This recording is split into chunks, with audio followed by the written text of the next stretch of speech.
Hello guys, welcome to our YouTube channel. Welcome back to our YouTube channel. जैसे कि आपने हमारी पहली वीडियोस देखी हैं, उसमें हमने डिस्कस करा है जीएसटी रिटर्न की डेट्स को और जीएसटी रिटर्न को थोड़ा सा डिस्कस करा है। और जैसा कि मैंने आपसे वादा किया था कि अगली वीडियो में बनाऊंगा जीएसटी की रिटर्न जो है रेगुलर और कंपोजिशन।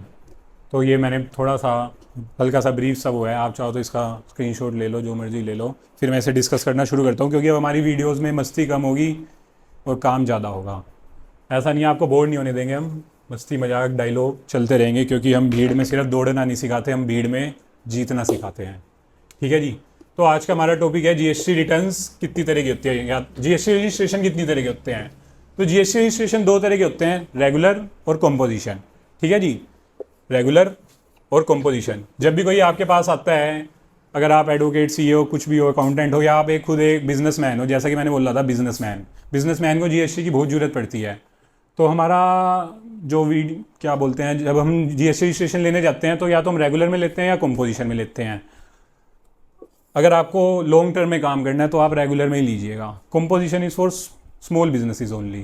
कंपोजिशन में काफ़ी सारी लिमिटेशंस हैं। कंपोजिशन मैं क्लाइंट को जल्दी से सजेस्ट नहीं करता, क्योंकि आने वाले टाइम में आपका बिजनेस ग्रो करेगा ना। स्टार्टिंग स्टेज पे कंपोजिशन ठीक है, लेकिन एक लॉन्ग टर्म में देखें तो रेगुलर में ही लेना चाहिए जीएसटी नंबर। ठीक है जी।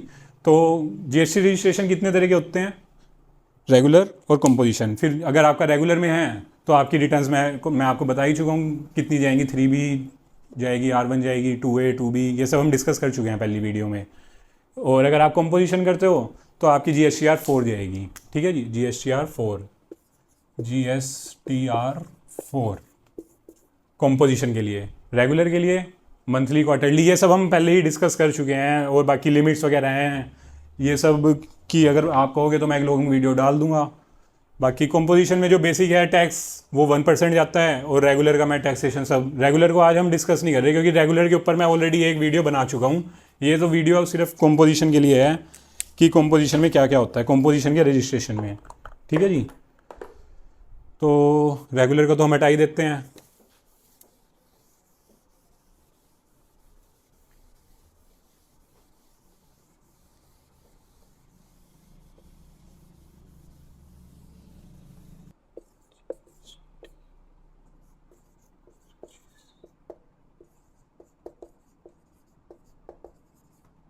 GST registration. ठीक है जी। जीएसटी रजिस्ट्रेशन में मैंने आपको बोला था जीएसटी रिटर्न। जीएसटी रिटर्न के अंदर रेगुलर, चाहे आप ऐसे सेख लो, रेगुलर या कंपोजिशन। अब आपका सिर्फ ये रिवीजन करा रहा हूँ छोटा सा। रेगुलर हम ऑलरेडी डिस्कस कर चुके हैं, आज हम डिस्कस कर रहे हैं कंपोजिशन, जो कंपोजिशन वाले डीलर होते हैं। ठीक है। तो कंपोजिशन एक अर्ली स्टेज के लिए सही है, आप ले सकते हो। कंपोजिशन का कुछ ऐसा वो नहीं है, गवर्नमेंट प्रमोट भी करती है कि कंपोजिशन में ले लो, क्योंकि उसमें ना बहुत सिंपल है, बेसिक है बिल्कुल। रेगुलर में तो टैक्स इनवाइसेस बनते हैं, कंपोजिशन में बनता है बिल ऑफ सप्लाई। ठीक है। कंपोजिशन में बिल ऑफ सप्लाई बनता है, टैक्स इनवाइस नहीं बनता। अब जब टैक्स इनवाइस ही नहीं है तो जीएसटी का कोई लेना देना नहीं है। अब सपोज आपने 1,000 का बिल काटा, तो 1% आपको सरकार को देना ही देना है। 1,000 का 1% 10 रुपये। अगर आप रेस्टोरेंट वाली कैटेगरी में आते हो तो इसका 5% दे देना। 1,000 की आपने चौमिन खा ली मान लो जाके 5 स्टार पे, तो कितना हो गया इसका 5%, 50 रुपये। बस बेसिक सा है, कोई ज़्यादा लंबा चौड़ा नहीं है। कंपोजिशन में काम करना आसान है जीएसटी के पर्पज़ से, अगर शॉर्ट टर्म में। हाँ, बाद में आप कंपोजिशन से वापस रेगुलर में जा सकते हो। ठीक है जी। तो कंपोजिशन की और रिटर्न मैंने आपको बोल ही दी कि GST 4 जाती है, इसकी क्वार्टरली ही जाती है वो। रिटर्न बहुत आसान है, टैक्स भरो, छुट्टी, बात खत्म। कंपोजिशन में आपको टैक्स रेगुलर भरना पड़ेगा। ठीक है जी। अब हमारा जो देखो, ये तो छोटा सा टॉपिक था रेगुलर और कंपोजिशन का। आज का हमारा जो हॉट शॉट टॉपिक है वो है इनकम टैक्स। Income tax. तो इनकम टैक्स भर कौन रहा है आज की तारीख में, क्या लगता है आपको? इनकम टैक्स मैंने बोला था ना, मतलब आपको याद होगा जब हमने इंट्रोडक्शन वीडियो बनाई थी तो उसमें मैंने कुछ बातें लिखी थी। क्या तुम्हें याद है या सब भूल गए? क्या तुम्हें याद है?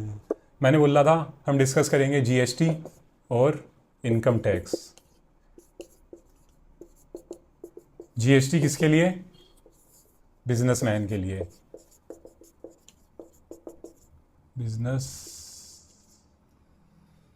स्पेलिंग देख लो एक बारी, पिछली बारी गलत बोल रहे थे तुम सब। देखो बात अगर स्पेलिंग की है ना तो हम इंग्लिश की क्लास तो ले नहीं रहे, ठीक है जी। जीएसटी बिजनेसमैन, इनकम टैक्स, ठीक है जी। अब इनकम टैक्स जो मैंने बोला था कि सैलरीड पर्सन हमारी वीडियोस क्यों देखेंगे, तो वो देखेंगे इनकम टैक्स के लिए भाई, इनकम टैक्स के लिए। इनकम टैक्स दे कौन रहा? सैलरीड पर्सन ही तो दे रहे हैं, जिनको सैलरी आ रही है, सैलरी, ठीक है जी। बिजनेसमैन तो जीएसटी दे के राजी है, इनकम टैक्स तो उसका बचा ही देते हैं हम। चोरी करना सिखा कौन रहा? हम ही तो सिखा रहे। इनकम टैक्स की वीडियोस किसके यूज़फुल आएंगी? जो सैलरीड पर्सन हैं, बेचारे इतनी मेहनत करते हैं और सरकार को पैसा भी तो देते हैं, ठीक है। तो आज हम टॉपिक को डिस्कस करेंगे हम साथ में। इनकम टैक्स देखो बिजनेसमैन भी देता है, ऐसा नहीं है कि बिजनेसमैन टैक्स नहीं देता, इनकम उसकी भी बहुत है बिजनेसमैन, लेकिन जीएसटी ज़्यादा दे रहा है, इनडायरेक्ट टैक्स ज़्यादा दे रहा है, direct tax salaried person individuals दे रहे हैं। तो अब हम इनकम टैक्स को ही डिस्कस करेंगे आज की बची हुई वीडियो में, वरना वीडियो ज़्यादा लंबी हो जाएगी। तो सबसे पहले वही तारीख पे तारीख आ गई है, इनकम टैक्स की भी तारीख। जीएसटी की तो आपको पता ही है अब तारीख। इनकम टैक्स,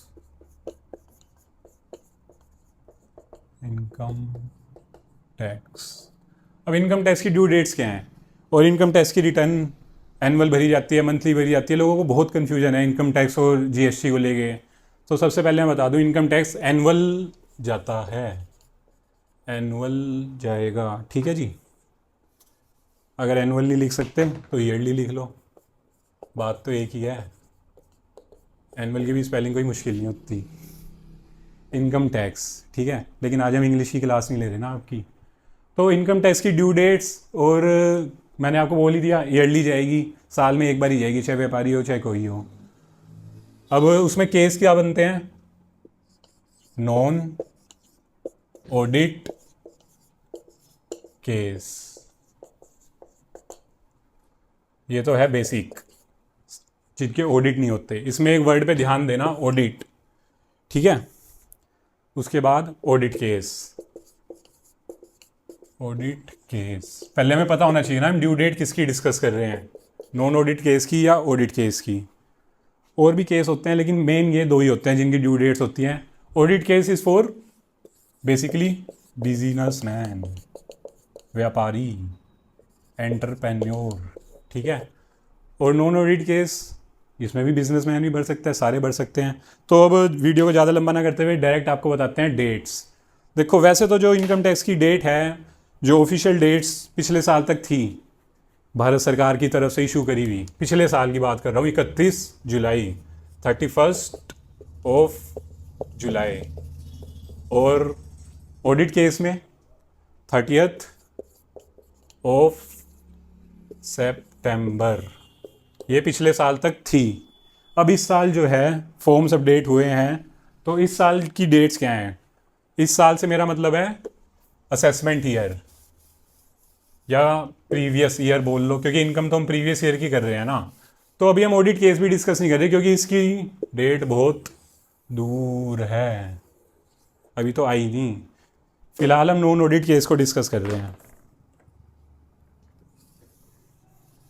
तो वैसे जो पिछले साल डेट थी वो 31 जुलाई थी। जो इस साल डेट भारत सरकार की तरफ से सहूलियत हमारे को दी गई है, श्रीमती निर्मला सीतारमण जी ने जो हमारे ऊपर एहसान किया है, वो किया है 31 जुलाई से 15 सितंबर। तो 15 सितंबर तक अभी कोई लेट फीस नहीं है, कुछ नहीं है, ठीक है। ये मैंने अभी डेट्स डिस्कस कर लिया आपके साथ। तो थोड़ा सा ब्रीफ इंट्रोडक्शन अगर आप कहोगे तो दे दूंगा। बाकी डेट्स सब मैंने इनकम टैक्स की कर ली हैं, आपको बता दिया कि लास्ट डेट 15 सितंबर है, इनकम टैक्स भरी जानी शुरू हो गई है। और भारत माता की जय।